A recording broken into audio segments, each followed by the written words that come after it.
and welcome to Women Who Rock Investigates. This is your host, Miss Diane Winbush. Welcome to another episode of our program and show. Our basic purpose is to bring information, knowledge, and understanding to Americans in regards to the things that we go through in America, and we need to be alert and abreast about it. So today we're going to be talking about the drought.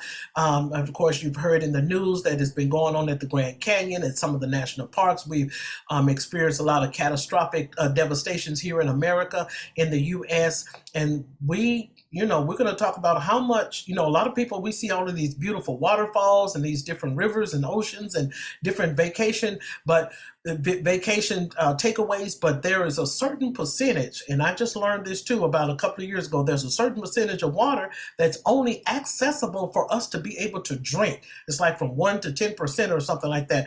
That's not good. And so we're going to talk about these things today, and then to be able to see what we can do to help you in order to learn how to preserve a little bit more. So to be able to help us learn and to be able to educate us with this, she is going to be, and I'm trying to get your name, and I am so sorry, and my thing just went down. And so Mrs. Rossum, okay? Van Rossum. Van Rossum. Okay, great. If you call me Miss Van Rossum, I'll be like, no, man, you could just call me Maya. Okay, great. So good morning and welcome to the show.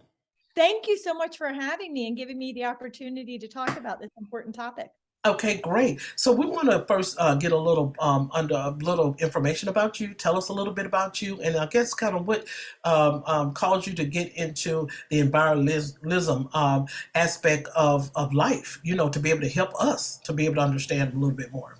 So I really wear two hats. For the last 30 years, I've had the honor of serving as the Delaware Riverkeeper and leader of a 4-state organization that works in New York, New Jersey, Pennsylvania, and Delaware, really undertaking all the good fights necessary to protect the Delaware River, all of its tributary streams, and all of the communities, human and non-human, who depend upon the river for their lives, their livelihoods, their health, their safety. In fact, the Delaware River is the drinking water supply of over 15 million people and is a critical economic driver because we've managed to maintain the Delaware River in a very clean and healthy state and really been able to protect the river from having too many people, what we say, dip their straws in and suck the water out when there's a lot of water, so that when the droughts come, we find ourselves in peril. We don't have that problem to the same extreme others do because we've been so careful about protecting our river. But the other hat I wear is actually as an outgrowth of that 30 years of advocacy. I also have started a national organization called Green Amendments for the Generations, which is all about getting added to the Bill of Rights section of our state constitutions and our federal constitution, the constitutional right of people to a clean, safe, and healthy environment. Most people are shocked to hear, they might have a right to free speech and freedom of religion, to bear arms, to all kinds of fundamental freedoms they hold dear for different reasons. But we, the people here in the United States of America, despite what we often hear, we don't actually have a right to clean water, clean air, and a healthy environment. Instead, we have a system of laws that's really focused on legalizing pollution and degradation rather than preventing harm in the first place. Getting constitutional Bill of Rights provisions can really turn that around. We have those kinds of amendments in 3 states, but nowhere else. And my goal with Green Amendments for the Generations and my book, The Green Amendment, is to turn that around. Okay, great. That is so awesome. So, of course, we want to talk about, we have the dams also that helps us, Hoover Dam, to be able to help us out also as well. So tell us a little bit about where we are in that aspect, as also with the Grand Canyon, because I saw the news breaking things about the Grand Canyons is kind of experiencing some drought as well, and what have you. And so is this something that the Americans should be concerned about? And if it is, what can we do to kind of help resolve it? So people across the nation really need to be concerned about water on both ends of the spectrum. So we have like in the Grand Canyon region and in neighboring states and California, we have a lot of people that are experiencing droughts, too little water. In part due to the climate crisis, that becomes a growing problem, but in no small part because people have really been inappropriate in how we've used our water. We've used too much. We haven't been careful to conserve it in the many ways that we can. And so when the rains stop falling, we find ourselves running out of water and people really being placed in jeopardy. By the same token, we also have too much pollution going into our waterways. Like I said, we have a system of state and federal laws that are really focused on permitting pollution that goes into our waterways, not preventing that pollution first to the greatest degree possible. In fact, the Federal Clean Water Act had as a goal that there would be zero pollution discharges into our waterways by the year 1986. We obviously haven't met that goal. And at this point, if you mention that to many people, they laugh as though it's something unachievable. To me, I take it seriously. Right. I really believe that we can avoid adding pollution to our waterways. And as you said, we have a limited supply of water available for human use. And so if we muck it up with pollution discharges that are unnecessary, we're actually causing tremendous harm to people's health, to their safety, and to our economy. And then in other parts of the nation, in part due to the climate crisis, and in part due to people not being smart about what they're doing, we have too much water, right? The rains fall more and more frequently, more intensely, dropping on our communities, and rising the water. So we have increasing flooding and flood damages, and more people are being harmed when those floods come, because rather than build away from the river, protecting the floodplains, and they're called floodplains because they flood, we have communities that build closer and closer and closer to the water. So when the rains do fall, whether you're coming out of drought conditions or not, people are right there in the path of the floods to be harmed and suffer devastating consequences. So, you know, we really need to be smarter about how we protect our waterways, because literally protecting that water protects us. And there are so many ways that we can do it. People too often choose not to do it for political reasons, for money reasons, for reasons that really should not be given preference to protecting the people and the ecosystems that depend on this water. Okay. So now you said something about, you know, when communities, they build and they, you know, grow and develop and what have you. We want to talk about that, you know, the overpopulation. Because of course, I kind of did a little crash course on I think I think it was environmental science, and so I did a crash course on that, and so and I learned a lot. That's how I learned about the percentage of the water that is accessible to those in the United States. But then if we continue to build communities, and then of course it says it's urban communities. We're building more and more communities that's absorbing, you know, a lot of our resources. So we want to talk about that, and if you could elaborate on that for us. And then also, I mean, I know I can't go out there with a picket sign and say, hey, stop this building and what have you, but why are we building so much? I know we have a lot that's coming into the United States. And as I stated, I'm not trying to be biased or opinionated, but I mean, we're in a crisis, and I don't think we understand that. I don't think Americans understand the crisis that we're in when it comes to the drought. As you stated, you know, we got rain that comes down to be able to help, but then sometimes it still affect those that, you know,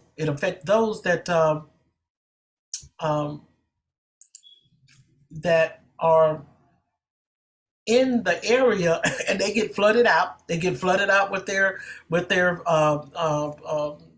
homes. They get flooded out with their possessions, and then insurance goes up, and then da da da da da. So we want to talk about that a little bit in regards to the overpopulation and how we can be able to do something to decrease that factor. Yeah. So the truth is, when it comes to development, right, we have the populations we have, and people are continuing to develop. But it's really about, how do we develop?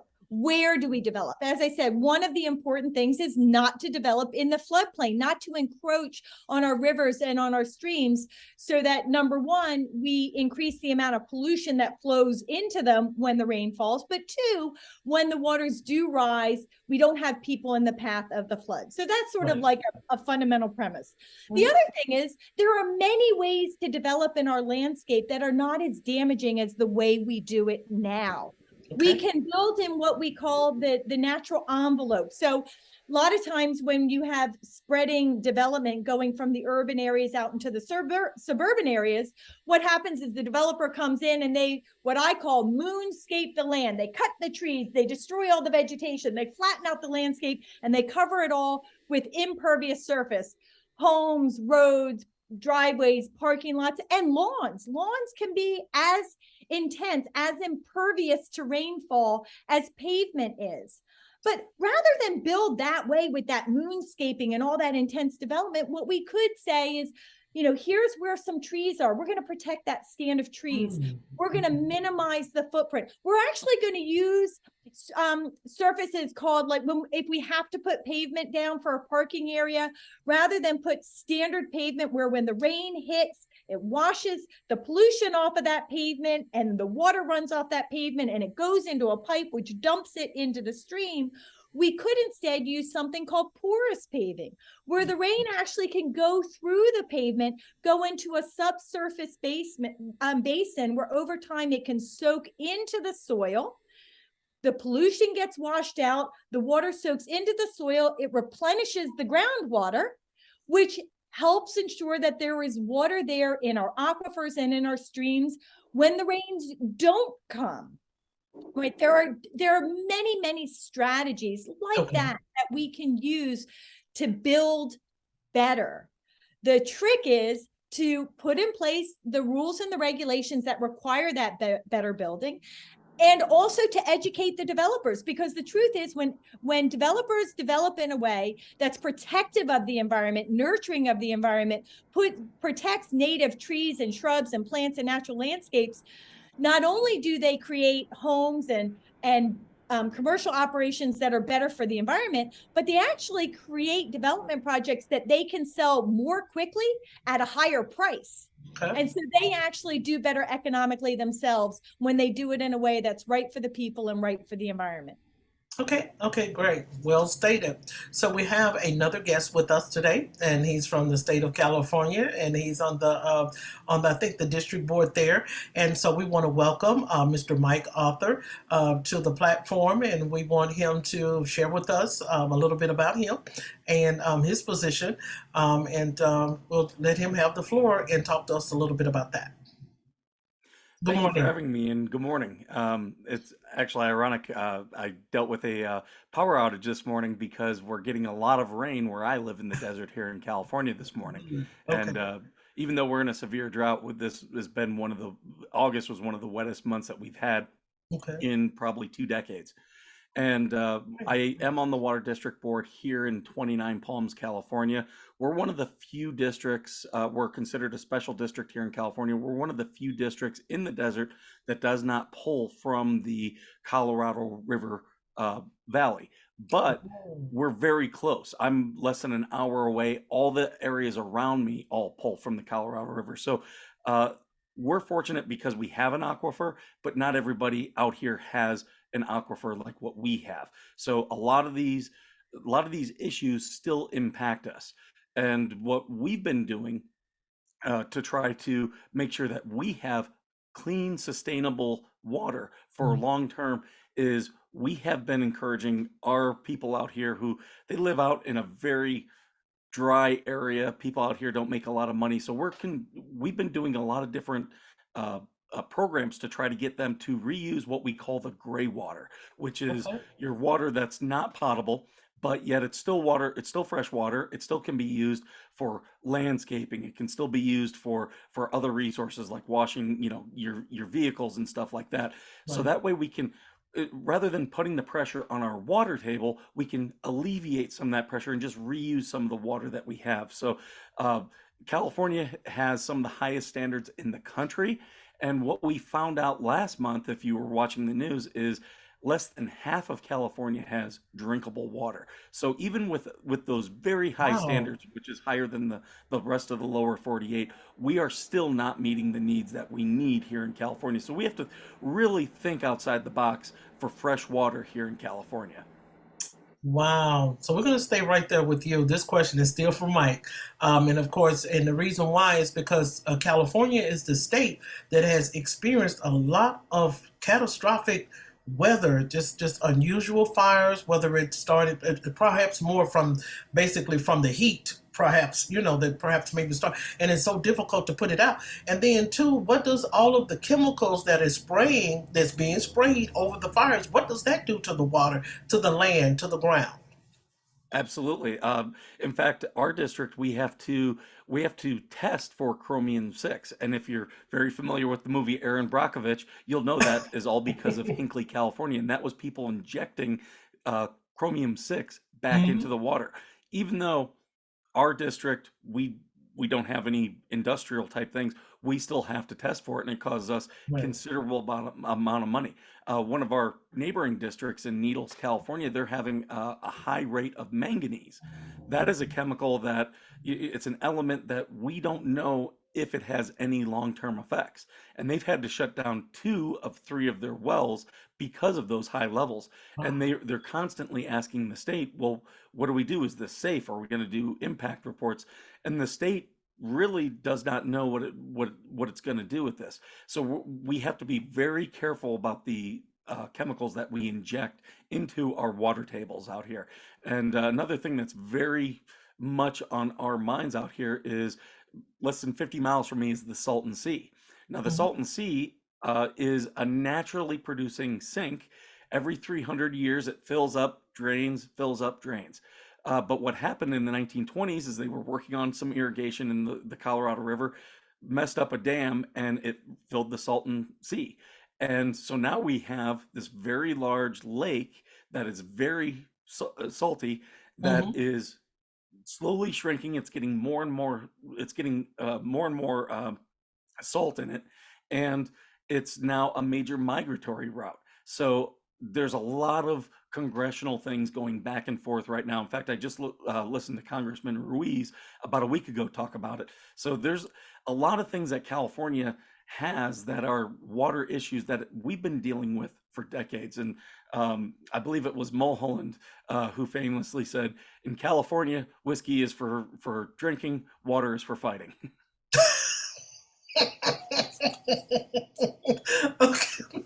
Okay, okay. Well stated. So this question is for Maya, and so here, Maya, we're close to the Mississippi River. That's the biggest river, and I think I want to say it's the River, the two famous rivers that run through the state of Tennessee. But we've been having problems with school developing lead. And so we want to talk about that. We're not going to call out the school, the district, the jurisdiction, or none of that. But how does the lead, and then also we want you to answer as to how schools, because they've been having problems with it for the last 5 to 10 years, and then okay, the child drinks the lead, and then a letter is sent home to the children or to the district from the superintendent and stuff, say, look, your child may be contaminated with lead. So how does that occur? Is that from basically like from catastrophic issues that may have went on, like heavy rains, like heavy winds and what have you, and then it goes underground and gets into the water and contaminates the system? Yeah. So first of all, I want to add to what Mike was just saying. I want to say in California, you have to also now add that water might be for fighting, but water is also for fracking. And that's part of the problem, is that a lot of the water, the fresh water that we should be preserving for people and for nature, are going to industrial operations like fracking for fossil fuels, which of course are making the climate crisis worse, which is making drought conditions worse and wildfires worse and pollution worse, and all of the devastating consequences of the climate crisis. And so one of the things that California needs to do better, and every state across the nation needs to do better, is really about getting on truly clean and renewable energy options and stop giving up our fresh water to the fracking industry, which is frankly making it worse and sucking it up out of the ground. In fact, there are communities in New Mexico, Native American communities, where the nearby fracking operation gets water and the nearby Native American community does not. Right. And that's the epitome of environmental racism, which we see so much of across the nation. So I just had to, when you say, waters for fighting, I did have to add that waters for fighting. But when it comes to lead in the pipes in schools, we're actually seeing that in too many states. We're seeing that in New Jersey, there's a lot of that being experienced as well. And I think also in New York. And my experience with lead in the water is that it's really coming because of old piping and the old infrastructure, and the fact that government officials have not over time invested in doing what they need to do to upgrade the water infrastructure so that the water isn't running through pipes in ways that are sucking up the lead and delivering it to the children. I mean, there's just really no excuse for that. Now, to the extent I understand that it's costly to replace an entire water infrastructure system, but there are other ways to supply water to the kids, right? There are other ways to get water into a home, to get water into a school. When you have a catastrophic situation like that, we're literally drinking the water. It's devastating the health, the lives, and the minds of our children and of our families. It's just fundamentally wrong. And so, really, we need our school districts to be looking for other solutions. Yes, we need the long-term solution of upgrading the water infrastructure, but we also need the near-term solutions of making sure that we're being honest with our families about what is actually in the water, and making sure that we are putting in place the regulatory requirements as well as the other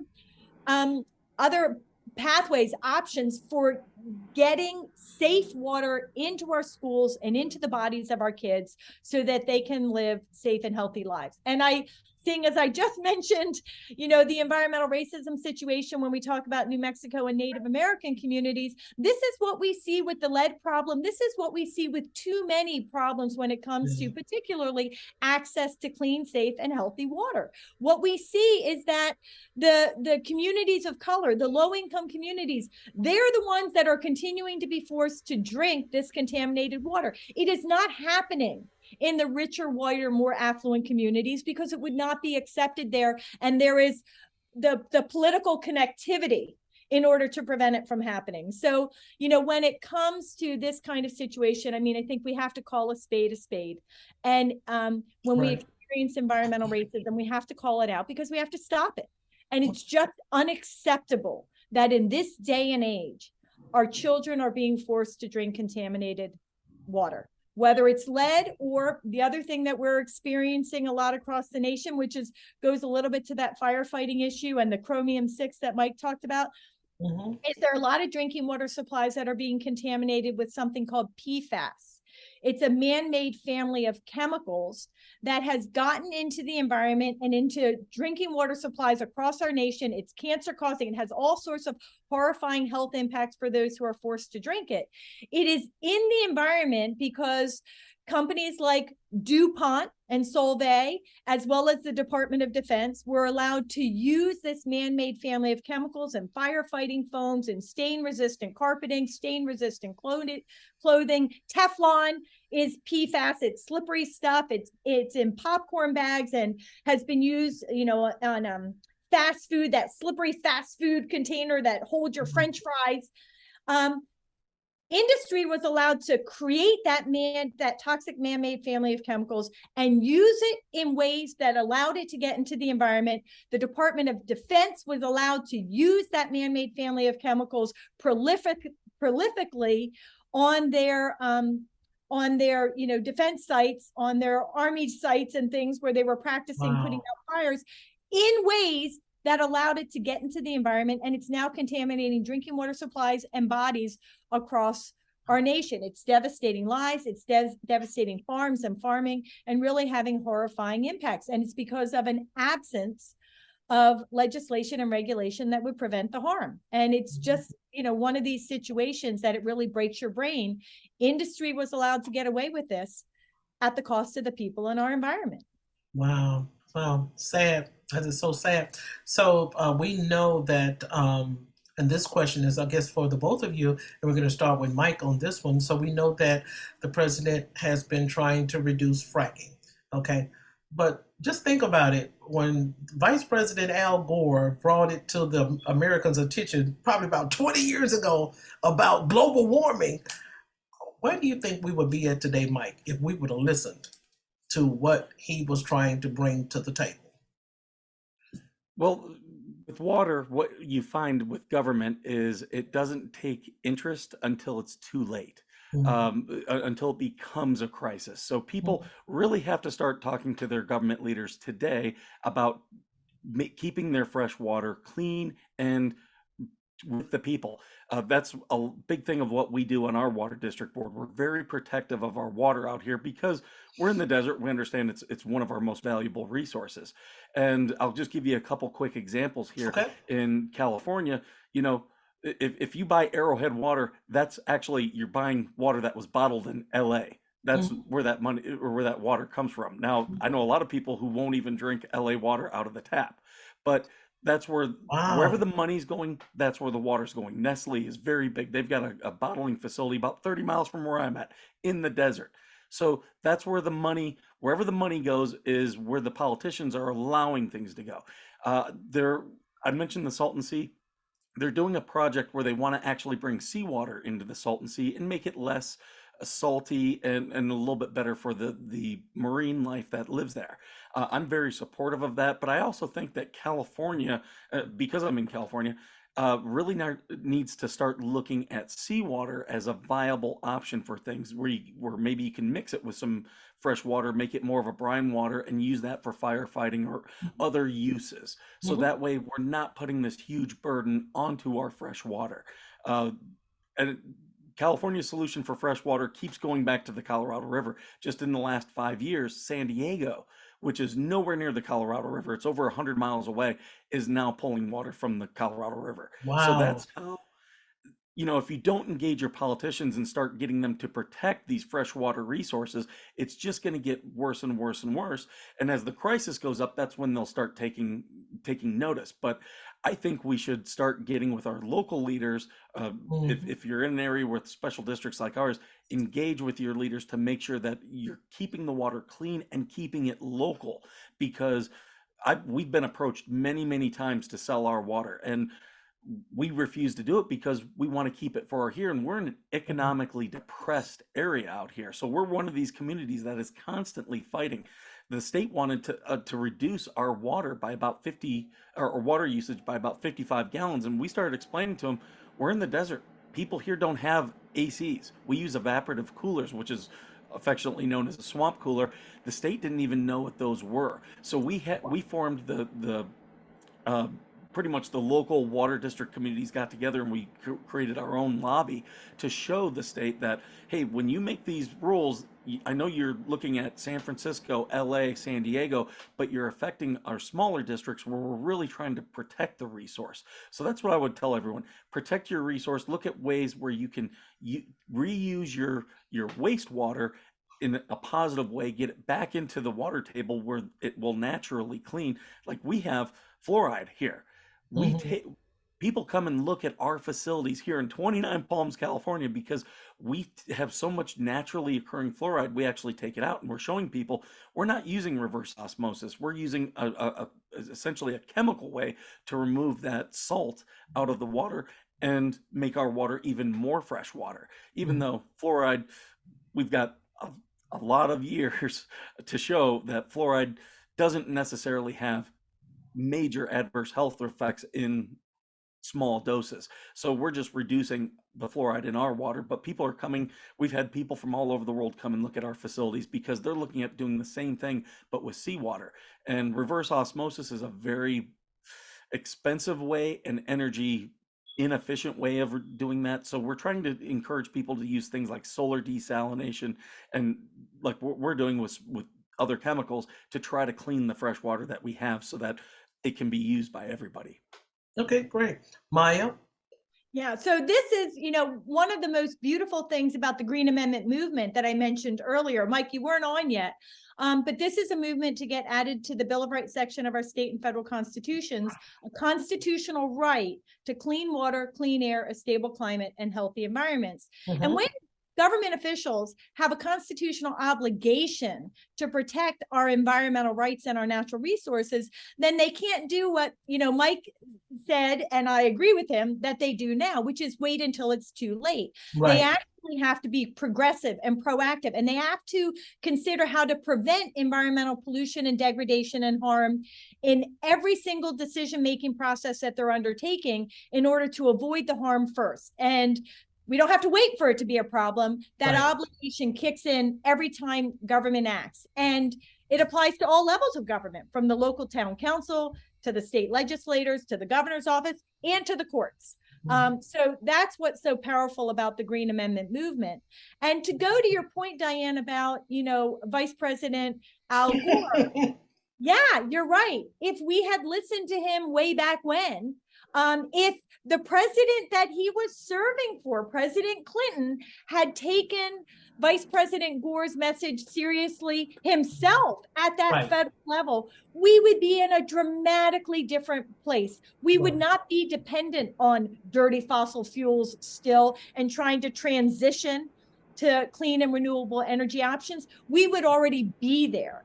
And if we were dependent on clean and renewable energy, then we would truly be energy independent. We wouldn't have to be looking to foreign nations for our energy needs, or sucking energy out of the ground in ways here in the United States that is having so much devastating harm on the health, safety, and lives of so many people. We would have the jobs and the industries and the ability to create and pursue clean and renewable energy right now, right here today. And wouldn't, at least the United States of America, would not be contributing at such devastating high levels to the climate crisis.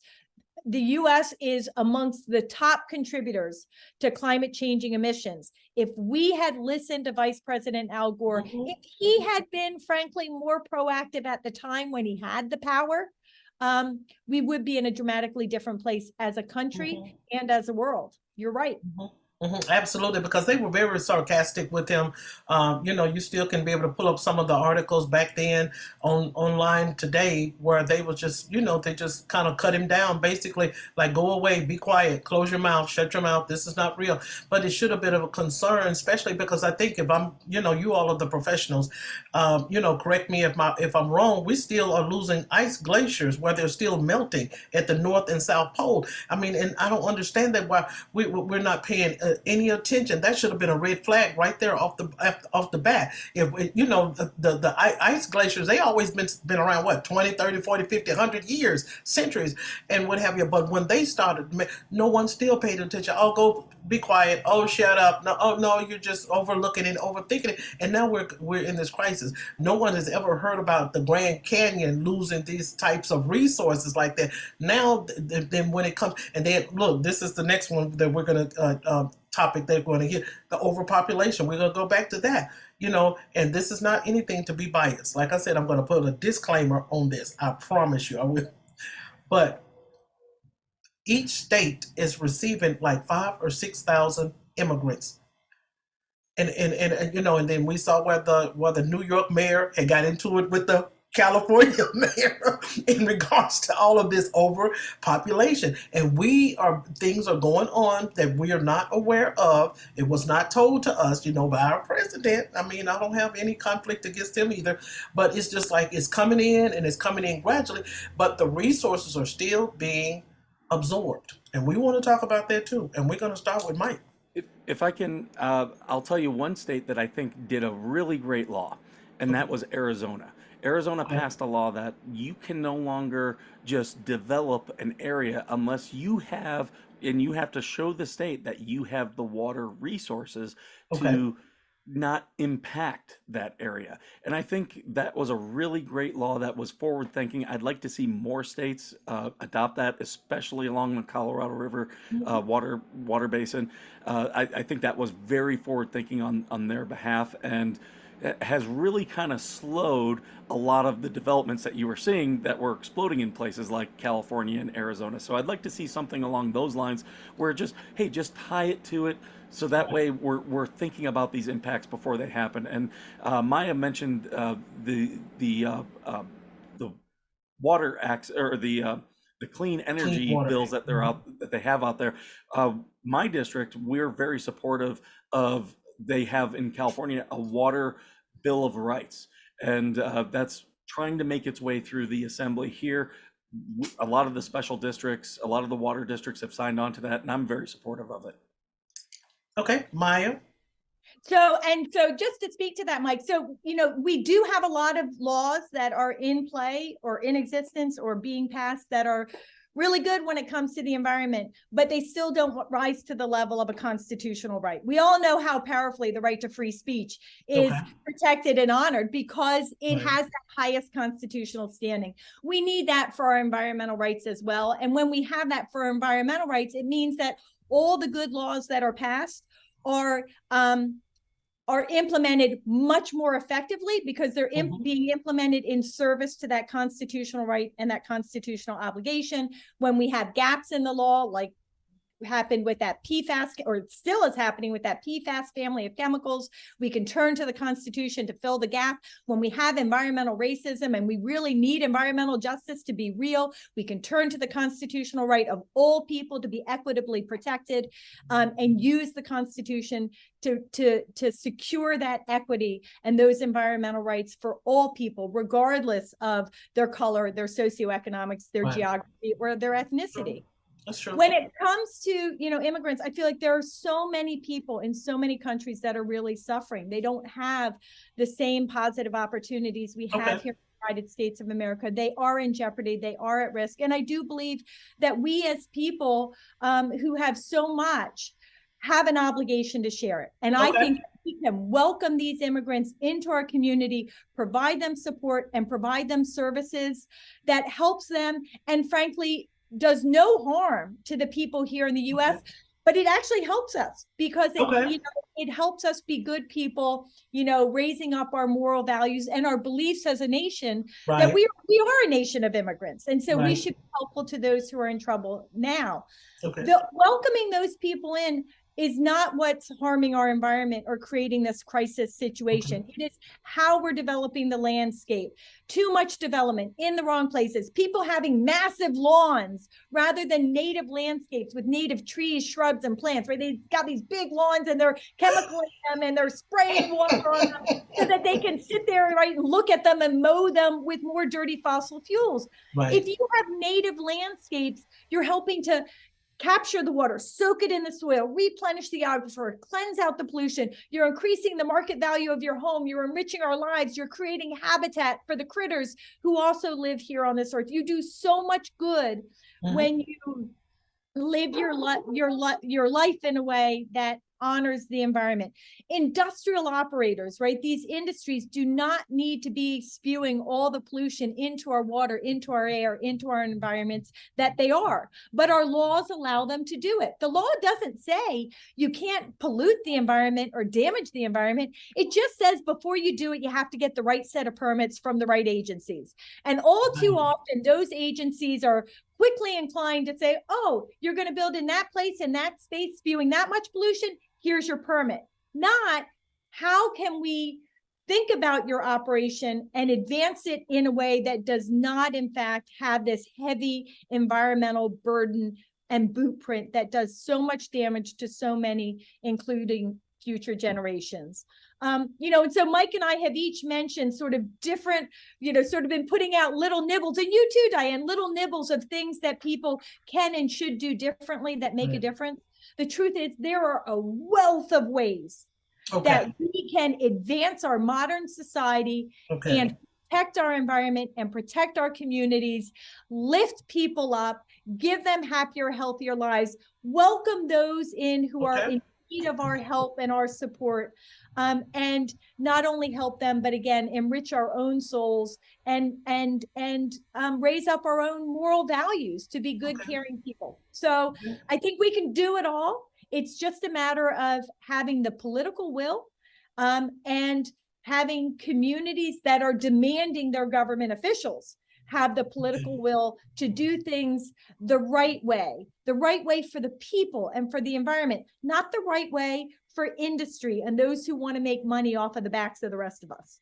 Okay, that's fair enough. Okay, I told you I took that environmental science course, so that's where I'm getting this information from, Maya. Okay, so it does not. So let's clarify. Is what she is saying is it does not have anything to do as to how many people that we are bringing into the U.S. that is affecting our drought system and affecting our resources. As to how it is being used. Which we're going to go to the next one. I don't know if either one of you perhaps maybe be aware, but I'm pretty sure you are, Maya. You may also, Mike, and that's the green belt protection. And so that's supposed to help, you know, the overpopulated communities is something, and it was in reference with what you're saying, all this property, you got 6, 7, 15, 17, 18 acres and what have you, and things like that. And so this green belt's supposed to protect, according to what I've learned, it's supposed to protect and to be able to help those that have overpopulated communities.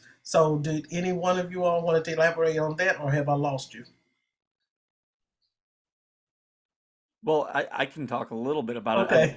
Overpopulation is absolutely a major consideration of water and clean water, because what you're finding is, like you were alluding to, yeah, people will pay these permits and whatnot in a big city where that's overpopulated. When people start having ill health effects, it's hard to narrow it down to what's causing it, because there's so many different variables. Now, when you get a small town like Hinckley, California, and there's only one producer, it becomes very easy. So our cities really need to be looking at overpopulation, looking at how it affects our water table. Uh, I lived 2 years overseas. I lived in Afghanistan, and then I lived in the UAE because I did 17 years in the Marine Corps. And Mhm. that was the first time I really started getting into water as a resource, as a logistics officer. And Dubai, especially, has been at the forefront of these issues. So I think the solutions that we're going to find are not necessarily going to be American solutions. Places like that, which have a bigger crisis, are investing way more money. And I think they're going to probably find a couple even more solutions, or take the solutions that are already there and get those to where they become affordable, to where American cities can start using them. So I'm hopeful, but our cities definitely need to be looking for solutions. Okay. And I think, Mike's right in terms of first off, as a world, overpopulation is an issue. So, right. And so that's a world problem, right? It's not, and we U.S. need to take, right. And we need to take it seriously, and we need to think about it. And to me, overpopulation is different than sort of moving people around to different places and different Okay. spaces. Okay. Big scale, but little scale, Mike is right. You put too much people, too many people in a community like in Arizona where there isn't much water, and then you start to try to use traditional water practices, sucking up as much water as people need and developing the landscape in a way that doesn't soak the water back in, and you can very seriously stress water systems and compound the problem. I mean, it is part of the planning. It's actually another aspect of the development planning that I was talking about, and a different way of looking at it. It's part of the where do you develop? And there are stressed systems that cannot handle that many people. And so it's building here versus there, and building in this way versus that way. And you sort of have to put all of that together. So, it's different ways of talking, I think, about the same issue, and a little bit the definition of your terminology. But in terms of green belts, right, this idea, and Diane, let me just I want to make sure that we're on the same page. So if you're saying, I'm not talking about that kind of green belt, Maya, that's okay.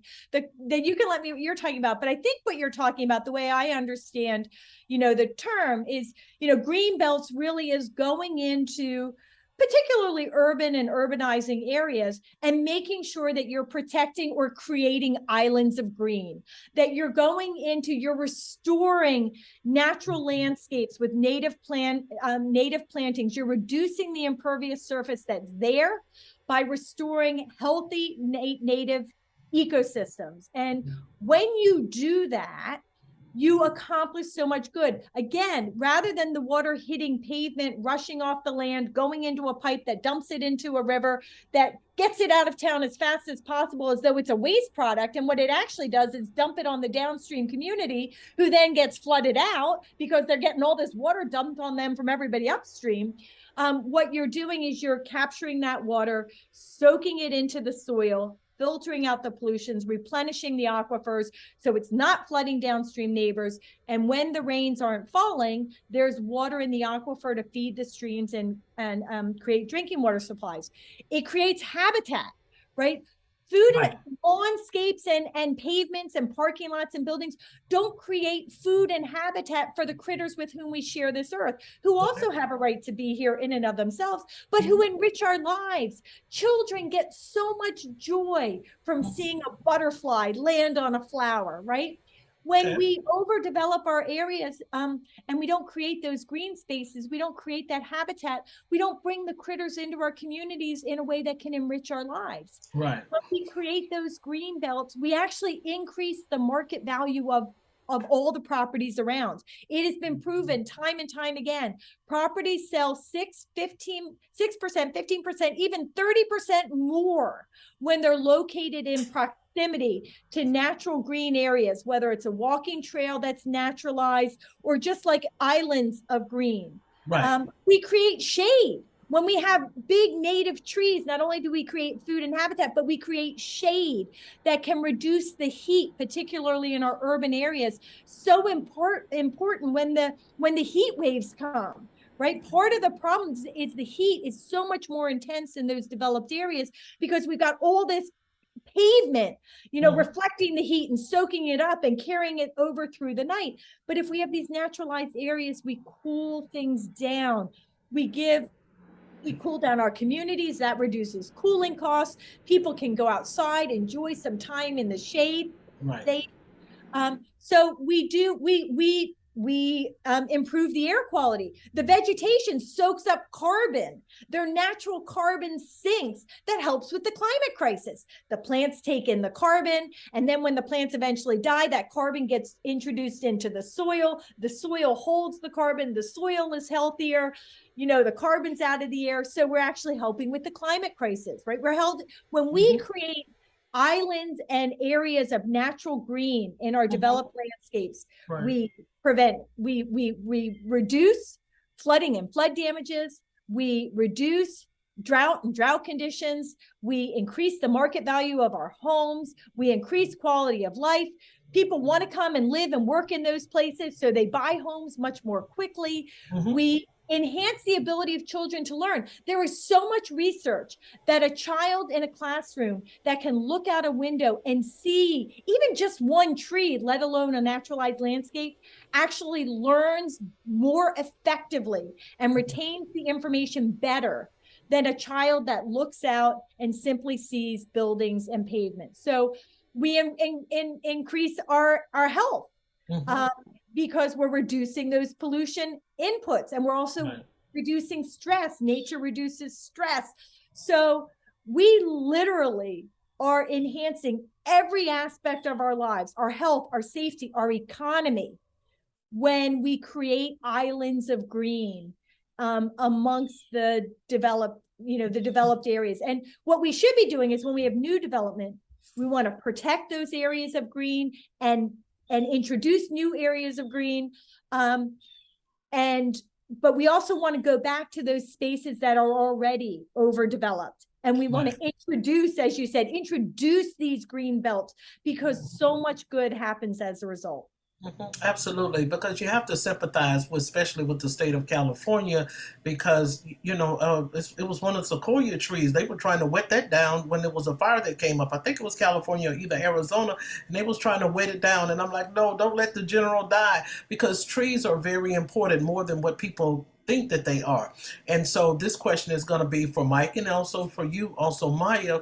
So when we talk about drought, how and everybody's going to plant food eating today in America. Everybody's going to plant food eating. So how is that affecting the drought in California and Arizona, the areas that are around you? How is that affecting? Is plant food still a good source, or is it is the drought causing it to dry up? Well, what we're seeing is that there is a lot of farmers out here in California, and th there are those who grow things like almonds that take a lot of water to produce. But Hmm. what you're seeing is there's a lot of farmers who are now starting to say, you know what, I don't have the long-term water to do a cash crop of that. I'm going to now go to other plants and other foods that maybe don't take as much water up as a resource. And you're seeing a lot of companies also do that with genetic modification. What they're trying to do is create, these vegetables and stuff that we eat Hmm. and try to make them to where we can grow them on less water. So you are starting to see that. Now, how effective they are, things like that, that remains to be seen. A lot of people don't Okay. like when we genetically modify stuff, but that is the goal. That is what a lot of the stuff they're trying to do.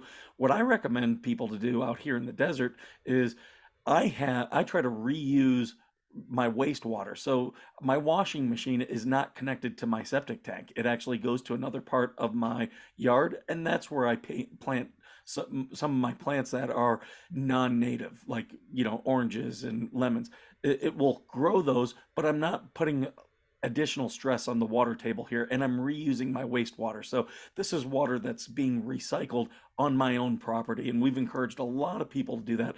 Some people are doing it with native plants. Some people, they love their lemons and their limes out here in California, and avocados. I'm So sure some they people are do. just using their wastewater to do that. Hmm. Okay. Okay. Good.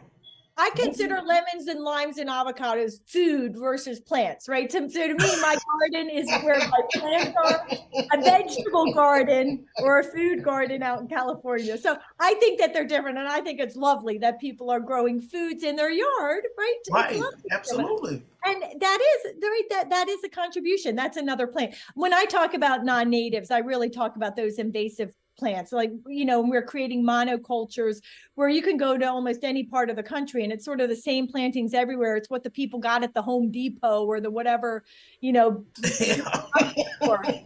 Really, we want people to go to those native plant nurseries, and they're Right. they're everywhere. You just have to look for them. And so, to the extent that you're talking about flowers and trees, and that part of your garden, getting rid of your lawn that requires a lot of water and mowing, and replacing it with beautiful flowering native plants, go to your local native plant nursery. The same, though I think Mike makes such a great point, right? And it's Mhm. really how you do it. With Right. farming, as with everything we've talked about, there's a good way and there's a bad way. Hmm. And there are a lot of industrial farming operations that overuse the water, overuse the chemicals, overtill the soil, over everything. So we end up with foods that are being harvested prematurely, that don't have as much nutrition, that don't have as much taste, and that really have devastating consequences for the environment, whether you're talking about toxic contaminants or whether you're talking about water and air impacts. Hmm.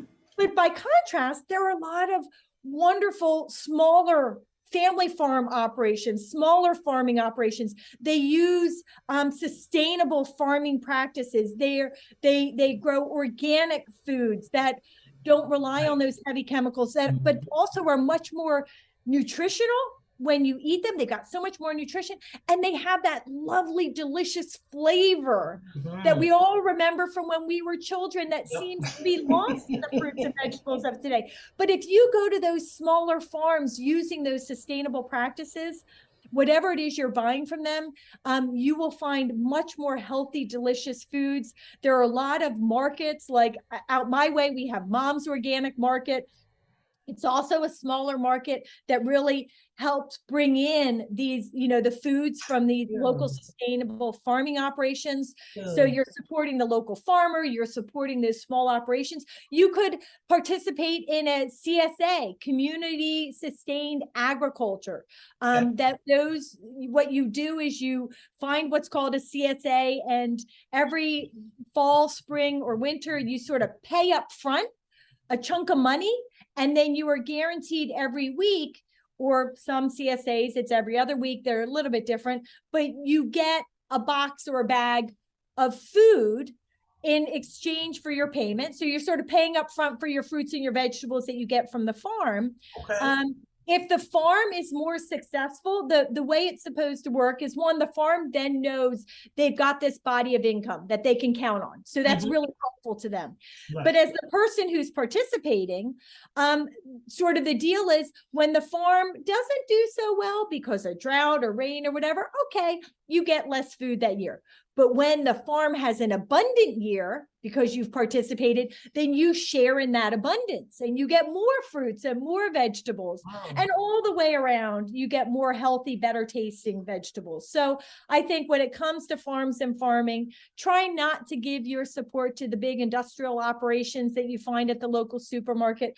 Try to give your support to the local farms, to the local markets that sell from those local farms. Look into this idea of a CSA. Is there one in your community? If there is, sign up and participate. It's good for the farmer, it's good for you, it's good for the environment, and you get more food that you can feel good about and that tastes better too. Okay, great. Because I love pistachios. I guess that's how you pronounce it. Very, very great plant food. I love it. And so I guess that's the reason why, I'm having this a case study to allow others to be able to know their options. There are options. And so that did kind of help a little bit in understanding about the overpopulation as well. I guess we can kind of welcome them in and what have you. I guess it's kind of how we use our resources. We're kind of wasteful, so to speak. So with that being said, this is a legal question. And so for the both of you, and that's in regards to how often should our local jurisdictions be sending out information about the water quality. Now, I know here in our area, we may receive a little card or something like that, and it may tell us that, when they tested the water and what they may have found or da-da-da-da-da, but you don't see it that often, though. And I think that is what kind of helped got Michigan in a little trouble, too. Okay, we're not going to go there. But anyway, but what I'm trying to say is, don't the people such as Mike, he's on the board, what responsibility is it being given to let the individuals know in the jurisdiction of the water quality? How often is it tested, and it's supposed to be tested, and for the constituents or consumers to be able to know the quality of their water? So we're going to start with Mike. Sure, I can tell you in our district, we test every single day. Wow. Okay. We have, I want to say, about 11 wells here in our community, and we just rotate which one that is being tested every day.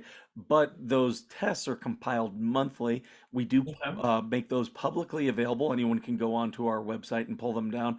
We do provide annually a pamphlet that goes into the water bill so people can see annually. It's provided to them, but at any point they can come to us at the water district and say, I want to know what last month's was. We can show them. So we do that not only just with the testing of the water, but we also do that. California now makes us, this was a law passed in 2013. We had to start monitoring how much water we have available. And so we have about a decade worth of information now where we can see where our local water table is. And I'm in an area where, because of a lot of the stuff that we've implemented, we've actually seen our fresh water in our aquifer increase. We have over 300 years at current usage of water, and it's increasing. So we think we're really doing a lot of really good things here based upon the data that we're seeing. And I would just encourage everyone to go to your local government, see where they're publishing that data and how often they're publishing that data. I think if it's available monthly, I think that's a really good way. Decide it for your community. Okay, great. Okay, Maya. Yeah, I think it is, Mike's right. It's different everywhere, and it's really about what the requirements are and what the laws are. And it sounds to me like Mike's district is using best practices. And so, Mike, you should write that up and put it somewhere. We don't have much of a choice. We should say to everybody what your process is, and then we can say to everybody, go look at what Mike's district is doing and tell your community to do the same thing. Right. Right, absolutely, absolutely. So we've talked about overpopulation. We've talked about how much percentage the water that is accessible, and we've also talked about the droughts. And in California, we know that they are experiencing a lot, especially with, my concern was too. Even though we're putting out the fires, but there are so many chemicals that they're using to be able to, to try to reduce the fires and things. And then you kind of be on the scale like the lady with the justice scale in her hand. You don't know what to do. You want the fire to be put out, but then too, it's harming other areas and things like that too. And I think this is very, very important that we need to bring more attention to, the trees. People don't, we take the small things for granted. The U.S. does. We are plentiful. We have been rich for years, centuries, whatever, what have you. And I just think that we're just taking so many things. And then just like Maya was discussing before you came on, Mike, when we wait to the last, well, it may have been Mike and made the discussion. We wait to the last minute and then we panic. Just like I said, if we would have listened to Al Gore back here some years ago, I don't even think we may be in this situation, but not in a crisis. We're in a crisis, and we're still talking about what's going on in Ukraine. Okay, thank you. We're helping Ukraine, but we're in a water crisis here. And when I saw that about the Grand Canyon, I'm like, oh, wait a minute, wait. Everybody goes to the Grand Canyon every year. It's tourists. It's people go there to travel. They go there just to see the sightseeing, and now we're in a crisis there too. And then two, we're going to be continue to if these wells dry up and then every next thing you know, all the politics and stuff they're bumping into. Oh, I told you so and stuff. But I'm thinking that Al Gore is sitting back now, probably saying, I told you, radicals. I told you this was coming down the road, and you all did not listen to me. And so when it first came out, I was kind of, I don't know, still, kind of learning a little bit about environment. And I'm like, okay, I think this man got a point. But when I saw all of the stuff of how they were engaging against him, and I'm like, oh, go sit down. You don't know what you're talking about.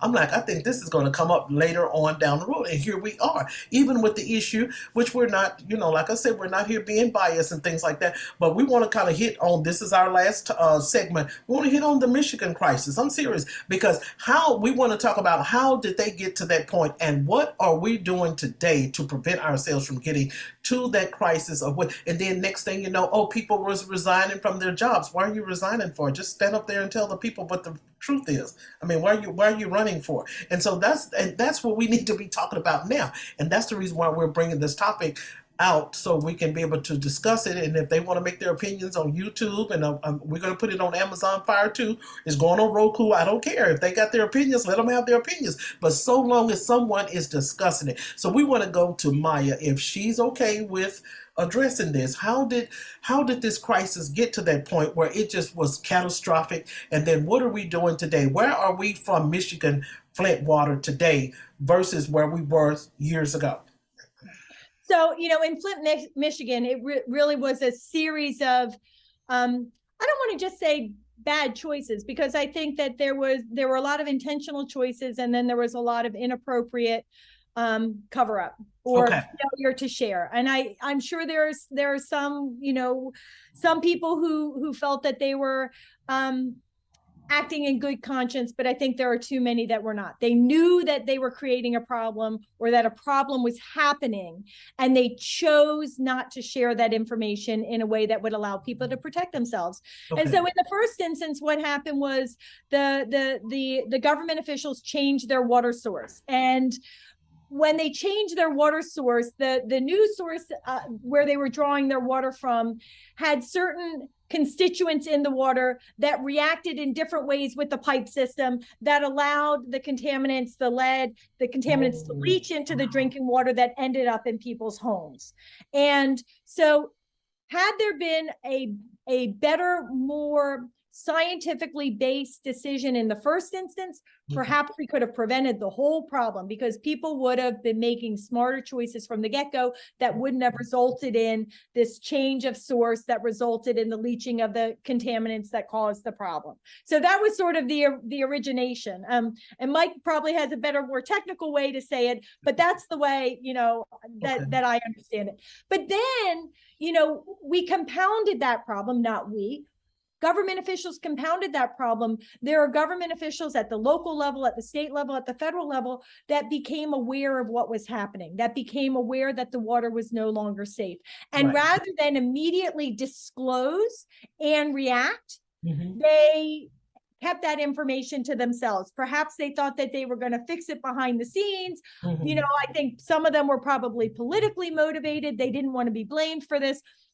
Whatever the reason, it's unacceptable. And so there was not full disclosure. And when there's not full disclosure of truthful information, it means that government officials can get away with not doing what is right and what is needed to protect people and the environment. In this situation, it would have been just like with the other school systems, it would have been immediately stopping people from drinking that water. Right. I'm getting them healthy, safe water. There are a variety of different ways that one can do that. You know, whether it brings bottled water in, although I'm pained to say bottled water because, you know, like Mike suggested, Nestle and those who are bottling the water, that creates a whole nother problem. But there are emergency situations when I think it's appropriate. But there are also ways to, with big water buffaloes, to go get water from a safe source and literally bring it in this big sack called a water buffalo and, you know, deliver safe water that way. You don't have to go to the Nestle water company.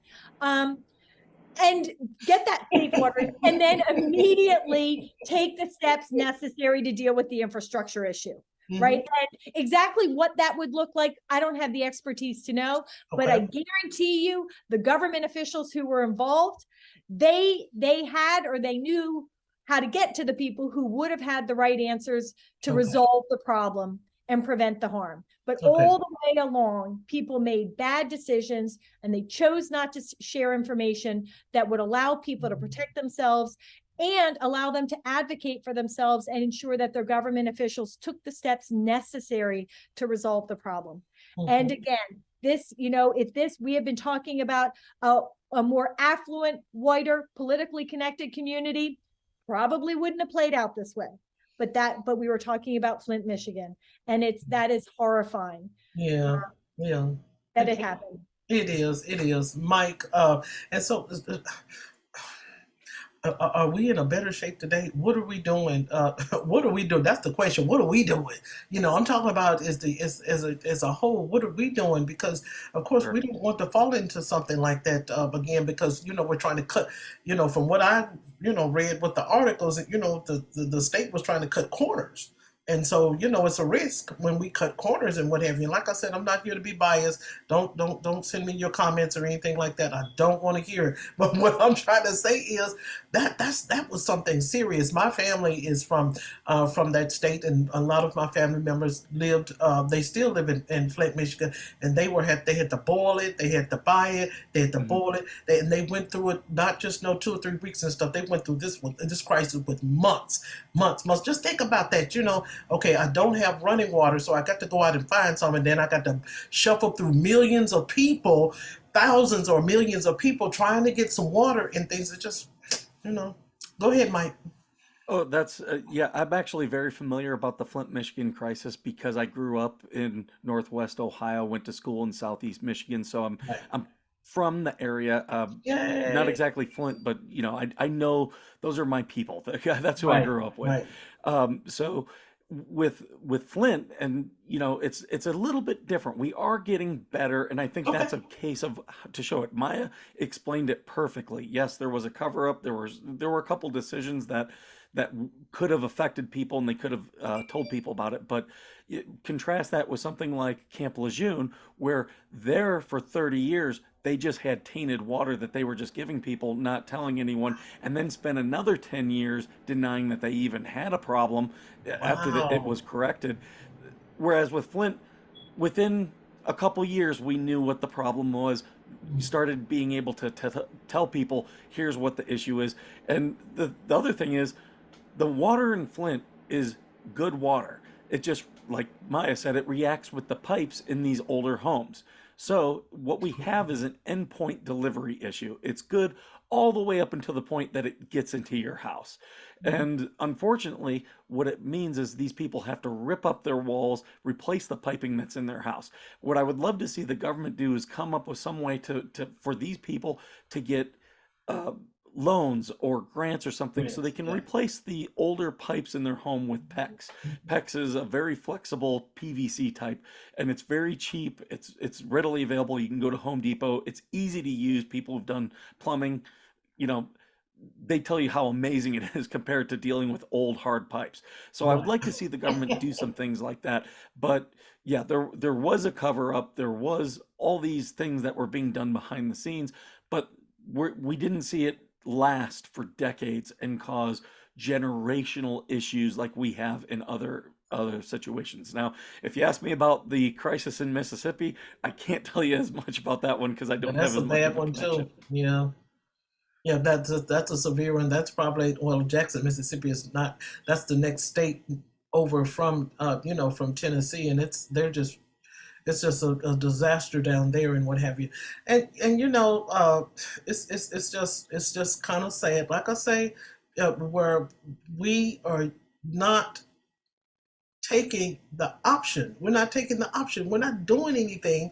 And then we wait to the last minute to try to figure out, oh, what, and then we're on the news, but oh, then we got these panelists trying to figure it out. It's too late. It's too late after we try to do that because Mississippi and go ahead. Michigan are two states without a freshwater crisis, but yet you're seeing these freshwater issues are coming up. So out here in California, we're going to talk about water all the time. Those Right. states are not going to. So this should show everyone that fresh water is going to be a major issue in your lifetime. Yeah, because see, we and I've always have thought the same thing too. We see nice beaches, and like I was telling, Maya and I was talking about it earlier. We see nice beaches, we see all of these waters and things like that, but it's not drinkable. It's not accessible to Americans. And see, we don't know that. The people don't know that, and so that's the reason why I brought the experts on to help them to be able to understand that. It's very important as to how, and we didn't get into the ecosystem. Hopefully, this perhaps maybe we can do a part two on this session, but we want to perhaps maybe bring you all back on the show where we can be able to talk about the products that we use because yeah, it's over our time. So in some areas they do the eco, with the friendly products and what eco products and what have you and things like that to be able to help to reduce. Are we listening? No. Okay, and then we got this issue about the with the fracking and things. Are we listening? No. And then I think the president and what have you and things is trying to bring on the electrical cars and things, and everybody jumped on that. But is everybody else listening? No. And so we wait to the last minute until we said ding ding ding, oh, we got a problem, and then you see millions of people bumping into each other, clashing, trying to get one drink of water, and we should have been listening from the beginning. Guys, it has been wonderful, folks. You have it here from the experts as to the droughts that we have been talking about in the around the U.S. They have given you the information. You can be able to go to your local jurisdiction to be able to access as to how they test the water, which is very, very important. I think that somebody was digging a hole, and I'm going to say this: they was digging, and then our water got cut off, and then they didn't even tell us. I'm like, and then I had to call to the water department. What's going on? We don't have any water out there doing. Okay, but that's your job to let us know. And so access your local jurisdiction. Talk to your aldermen. Go to, we have town hall meetings where constituents are free to go to these public meetings and sit in these town hall meetings to be able to get information. So guys, thank you so much for being with us today. Hopefully we can be able to do a part 2 episode on this. I'm going to reach out to you. I'm serious because we need to continue this so we can be able to learn so we can be able to reduce some of the efforts. I mean, we can't go out there and drink it all the way up like a whale, but we can do something to be able to help to reduce. So thank you once again for being with us. We do not want to for you to be able to exit the show without you sharing how the audience can be able to connect with you. You can share your links, your social media links, and any books that you have published so they can be able to read about a lot of things in regards to irrigation, water, ecosystem, droughts that we're experiencing in America. You can do that at this time. We're going to start with Maya. Well, Sure. thank you for that. Oh, I go ahead, actually, Mike. Go ahead. did you say start with Maya? Yes, go ahead. Maya. That's Yeah. okay. So thank you for that opportunity, Diane. It's been really great to be on the show, and I want to be on part 2 and 3 and 4 and 5. Okay. My new book is coming out November 1. It's the second edition. It's called The Green Amendment: The People's Fight for a Clean, Safe, Healthy Environment. So I hope people will get that and be part of the Green Amendment movement and learn about these things. And I think probably the best way for people to find me is go to www.forthegenerations, forthegenerations.org, and you can find all you need to find me, or Google Maya Van Rossum. You'll find me, you'll call me, and I'll get back to you. Okay, perfect. Okay, Mike. Sure. Well, I actually do my own podcast. It's primarily for veterans. It's called Veteran Nation, and that's my public website. So you can Google Veteran Nation, and I'll come up. I do have Veteran Nation at protonmail.com. That's my email. So anyone who wants to reach out to me for questions on water, questions on veteran issues, I'm very ingrained with that. What I would also recommend for people is, if locally, probably the biggest and most powerful tool you have is the Freedom of Information Act. So do FOIA requests and do public records requests, and that will show you how proactive your local government is, how they respond to that. If they're open and honest, you're going to know they're probably doing a good job. If they're willing to play some games with you, be firm, be polite, and ask questions. Right. Absolutely. Absolutely. Guys, it's been wonderful. Thank you so much. And both of you have a wonderful day. I'll be in touch with both of you. I promise. We're going to do another episode in about 2 weeks so we can continue to be able to share this discussion, talk about this discussion, because it's very, very important, so we can be able to get that information out there and somebody say, oh, okay, then it's serious now. You all have a wonderful day. Thank you so much. You're wonderful.